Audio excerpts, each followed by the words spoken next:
Okay, so let's talk a little bit about T1 values, the T1 mapping, and extracellular volume. So this is sort of a classic slide that pretty much everybody shows in any talk given about parametric mapping, where you see native T1 values that don't require contrast are on the y-axis, extracellular volume that take into account T1 values pre and post contrast are on the x-axis, and they sort of track together with amyloidosis really having the worst amount of T1 elevations and extracellular volume fraction elevations.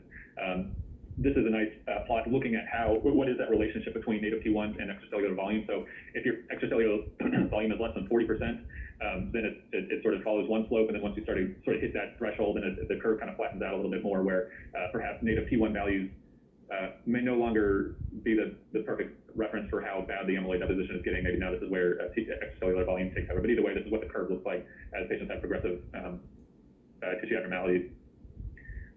They're pretty good discriminators if you want to look at these compared to patients who have hypertrophic cardiomyopathy or TTR mutation carriers who are otherwise asymptomatic without clinical manifestations without phenotypic manifestations of the disease. If you use these cutoff values in this paper on a 1.5 Tesla scan of T1 value of 1,048 milliseconds or higher, or an ECV of over 46.9%, then it had pretty good performance in distinguishing amyloid from hypertrophic cardiomyopathy, maybe with extracellular volume in the green providing a little bit better performance. And then, of course, more protein deposition being reflected by higher T1 values or increased extracellular water fraction leads to a reduction in survival.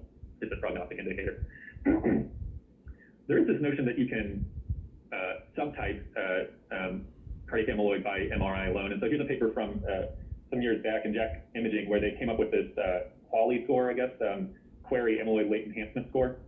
And basically the way it works is it's mostly reliant on late gadolinium enhancement and how many segments are affected by late gadolinium enhancement, how extensive is the late gadolinium enhancement, and then do you have right ventricular late gadolinium enhancement. So you build up the score. The maximum score you can get is 12, I think the maximum you can get for slice is 12, but if you use a cutoff score of 13, in this case, in this series, and it had a pretty good, I don't know, I guess it did okay for determining ATTR versus AL amyloid.